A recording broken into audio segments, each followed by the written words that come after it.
Sí, sin la vista, con muchas lesiones, pero vivo. Yo no entiendo cómo sobrevivió. ¿Y la mano? También todo lesionado así. Entonces, yo no entiendo cómo sobrevivió porque esa cosa era una cosa así como una pelota de fútbol, así, que le explotó. Y cuando lo estaban curando, incluso tuvieron que usar de esa cosa como criolina para matarle así gusanos que se le habían ya formado aquí en las heridas. Y gritaba así bien fuerte. Yo le digo porque estaba cerca de él, porque antes de la ofensiva, yo me quemé de aquí de una manera accidental. Y hubo mandos que dijeron que yo me había quemado así. ¿Por fregar? Así, por no ir a la ofensiva. Yo ya estaba listo para ir a la ofensiva. Y no fui por eso. Es más, hasta regresaron de la ofensiva, pues. Y yo estaba inflamado de mi pie. Y cuando iban a celebrar el retorno de la ofensiva en la ruta para Jocoitique de la Laguna de la Villa, fueron emboscados por comandos ahí antes de la escuela del Volcancillo. Creo que ahí murieron como dos personas, murieron como 3 heridos, algo así. Y a mí me querían llevar en caballo. Imagínense si hubiera ido ahí y caigo en la emboscada y voy en caballo y sin fusil, a saber cómo. Pero voy yo y no se habían puesto a pensar de que usted tenía años ya de andar en eso y iba a hacerlo a propósito de eso. Hay gente machista. Yo creo que en ambos bandos siempre hay gente machista que no, ¿cómo le digo? No reflexionan pues, lo que van a decir, no saben cómo van a herir el sentimiento de otra persona. Sí, porque si ¿verdad? al jefe le hubiera sucedido todo eso, ¿qué hubiera hecho él? Sí. O sea, igual. Ajá. Sí, y además, pues, un chero me decía, además si te hubieras quemado intencional, te quemas bien, pues. Como algunos que a veces para no ir al combate se pegaban un balazo en la mano, en el pie. También pasaron la guerrilla. También pasaron casos así. Pero yo, ¿por qué me voy a quemar un pedacito? Me voy a quemar bien, pues, ¿verdad? Pero aún así, fui a la última campaña del 91, cuando la guerrilla ya llevaba los misiles. Pero bueno. Eso era ya casi lo último. Lo último, sí. Pero bueno, esa es en resumen, difícil de contar todo lo que nos ha pasado. La parte esa ¿cómo es que se llama la cueva de la Guacamaya? No. De la Guacamaya la cueva del murciélago, donde la radio venceremos. Esa. ¿Hubo algún momento que la conoció usted? Sí, yo estuve en Radio Venceremos entre 1900, cuando fue aniquilado Monterrosa. Yo estaba en un lugar que le dicen el Corral de Jocoitique. Ahí estábamos y me acuerdo que el batallón... Sí, estaba lejos de donde cayó en la ruta hacia la villa, sí. Y me acuerdo que acababan de matarnos una compañera radista en la placita de la villa.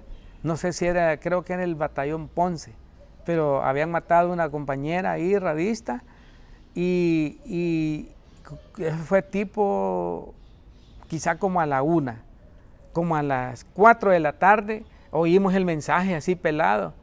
O sea, pelado, así, de que Domingo Monterrosa había sido aniquilado en el área de Huateca. Y el mando que estaba ahí con nosotros decía,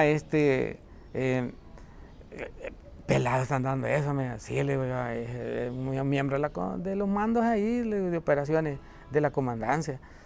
Ahí lo están diciendo, ¿verdad? Y al final, y como no creía. Era una sorpresa, pues, porque como Radio Venceremos, también Radio Venceremos había quedado en silencio. Había quedado en silencio para que el ejército creyera que era verdad, que la radio había sido capturada. Y así fue como, en fin, la gran euforia. Pues acuérdense que en guerra y con una fama como la que el coronel tenía en combate, es una fama particular. Pero ya cuando se mete alguien con la población civil, claro que genera otro punto de vista en el bando, pues. Y la celebración fue celebración, pues, ¿verdad? Porque acuérdense que hasta la misma guerrilla, pues cuando decían ahí viene el Atlacat, había que prepararse bien, cuando venía el Belloso, cuando venía el Arce, había que pararse bonito, ¿va? Porque eran batallones que sabían pelear, estaban bien entrenados, en fin, que un guerrillero como un guerrillero de Morazán, que siempre estuvo en combate, sabía que había que pelear con quien viniera. Y allí entraban cualquier batallón, el Morazán, el Cacahuatique, el Ponce, el León, hasta ahí por el área de Huateca, el Conchagua, el Fonseca, el Atonal, el Atlacat del Belloso, todos esos batallones entraban. Pues. Me imagino que la Brás con el Atlacat se agarraban, pues, sí era una buena zomba. Sí, cuando estaba cuando una vez que el Atlacat nos iba a caer allá por a la escuelita de menores, nos iban a caer ahí por los llanos de Agua Blanca, ahí estaba Melo con una escuadra porque iban a atacar creo que Corinto. Y una escuadra se quedó así antes de la escuela de menores. Mire. Me imagino que la escuela tenía un anillo a lo largo, rodeando, cuidándolo. No, si en la escuela de menores, ¿sabe cuántos andaban armas? Como 2 o 3. Someta, Payín y creo que Emiliano, que era un maestro, eran los únicos que tenían armas. Si esa vez el Atlacat topa con nosotros, probablemente nos hubieran matado, nos hubieran capturado, a saber qué hubiera pasado. Pero no, hombre, como de aquí a Apoyo Real, así, chocaron con una unidad que era la unidad de Melo, que ahí se había quedado durmiendo, en la ruta hacia Corinto. Y mira, me dice Melo, hoy después, mira, me dice, con ustedes iban a ir a toparme, quién sabe cómo les hubiera ido a ustedes, sí, porque no teníamos armas. Pues. Ajá. Y con las 3 o 4 armas que tenían, si se ponían a disparar, pues iban sí. a hacer una sola o matazón o captura. Exacto, a ver qué hubiera pasado, cómo son las cosas. Pero ahí en ese Cerro Fuego, ahí fue donde se agarraron duro, duro con el Atlacat y la Brás, que se quitaron ese Cerro Fuego creo que 2 veces cada uno. Sí, incluso ahí Melo me contaba de un compa que con la misma .50, los compas en un error lo habían matado. Ajá. Y ahí fue donde también la guerrilla le hizo 2 prisioneros al Atlacatl. Ajá. Que estaban heridos, uno de ellos creo que estaba herido y fue curado, y creo que le quitaron una .50 también. Sí, fue un gran despelote. Sí. Sí, yo todavía estaba en la escuelita de menores, no le digo pues que para esos días nos salvaron esa unidad de Melo, pues, ¿verdad? Sí, no hubiera vivido todo lo demás. Sí, pero mire, sí tronaban esos combates allí. Mire, sí tronaba eso. ¿En qué momento deja de ver usted a Mena Sandoval?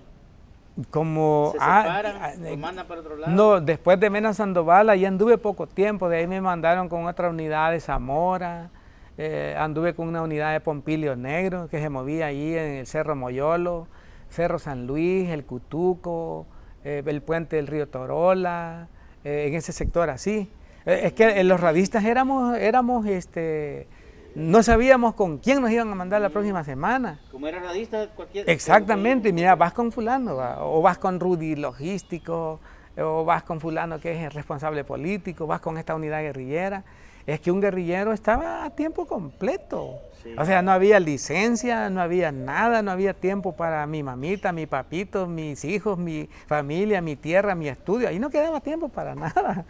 Metido de lleno. Metido de lleno. ¿Verdad? Y así era, pues, y cuando usted no estaba peleando, le estaban enseñando a leer y escribir, cómo inyectar, cómo cargar un herido, cómo poner un entablillado, cómo parar un sangramiento en un brazo, en una pierna, o sea que era una escuela permanente, ¿sí?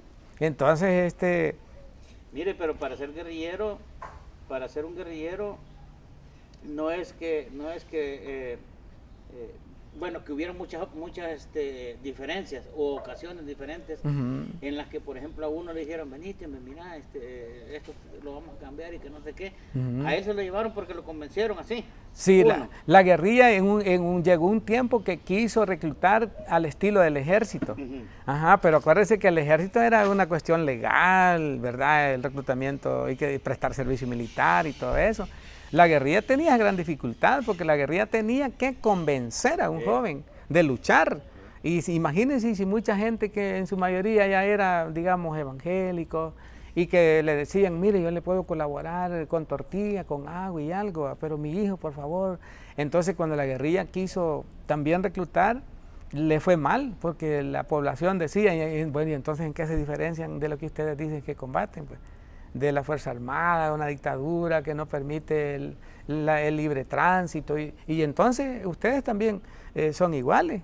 Entonces, es difícil era difícil para la guerrilla reponer 10 bajas, pues, 5 bajas, porque por ejemplo, solo en esa batalla del Moscarrón se sabe que murieron como unos 23 combatientes y otro tanto de heridos, ¿verdad?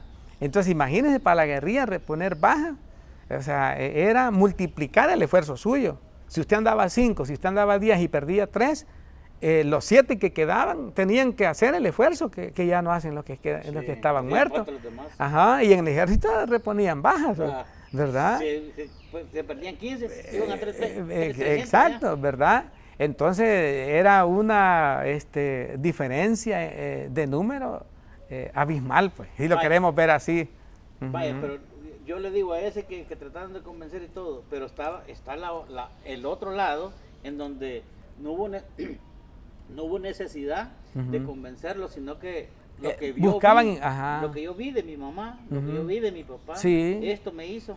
Sí, y es bien curioso porque a mí hay gente que me dice que la guerrilla comenzó la guerra y que por la guerrilla se hizo la guerra.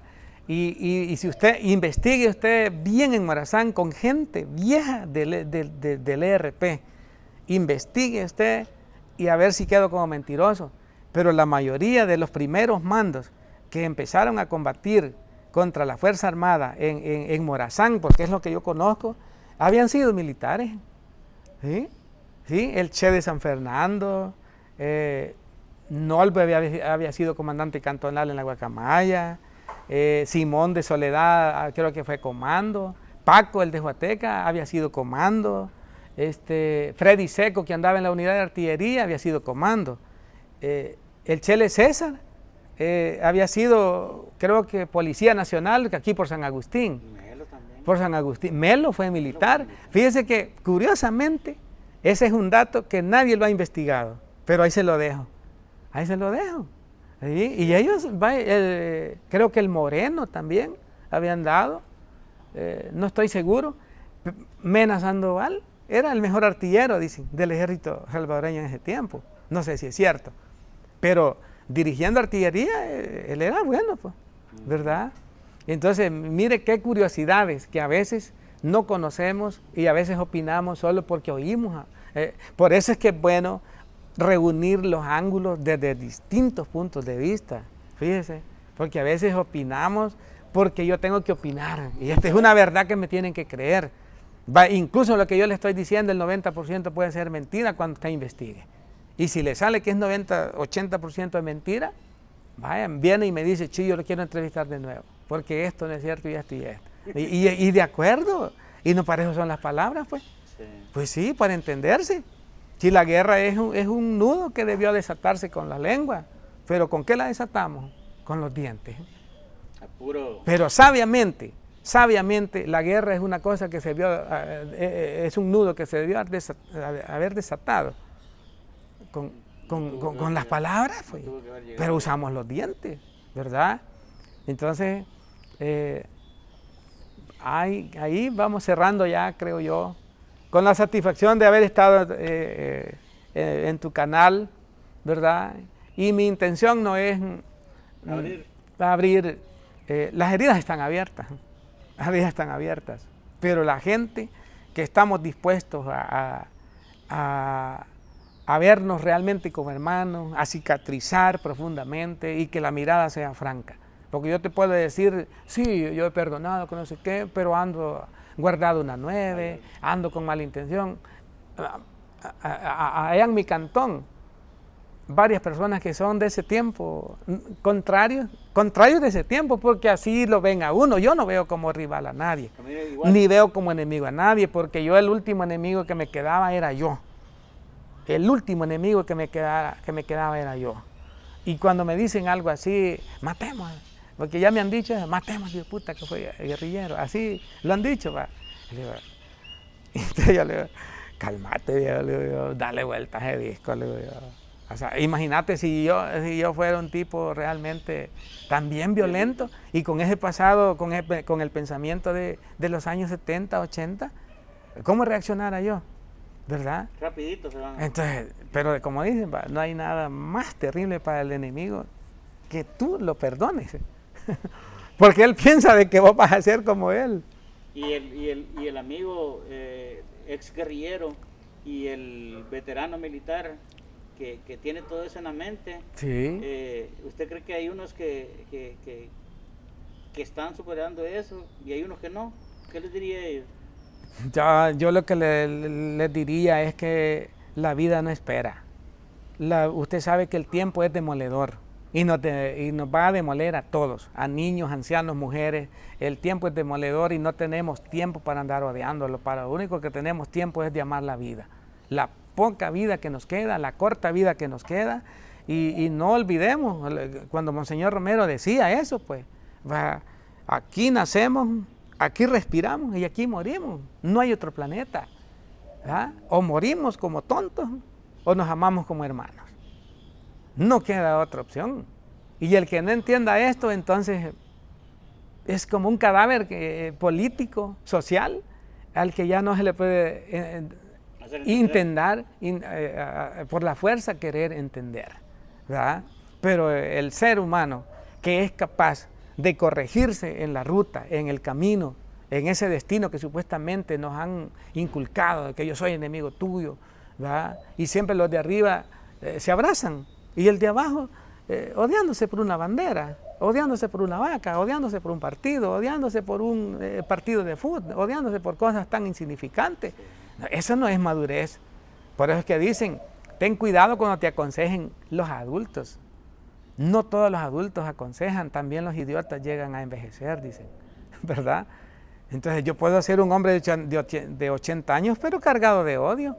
Y puedo ser una persona de 20 años, pero cargado de un sentimiento buena sabiduría, profundo, social, reconciliador, de hermandad. La edad no me dice nada a mí. Yo quiero oír a las personas cómo se expresan. Okay. Gracias entonces, Chillo. Ya sabe. Muy amable de su parte, le agradezco. Ojalá que se acabe de por ahorita. Bueno, gracias. Ya sabes, ahí estamos.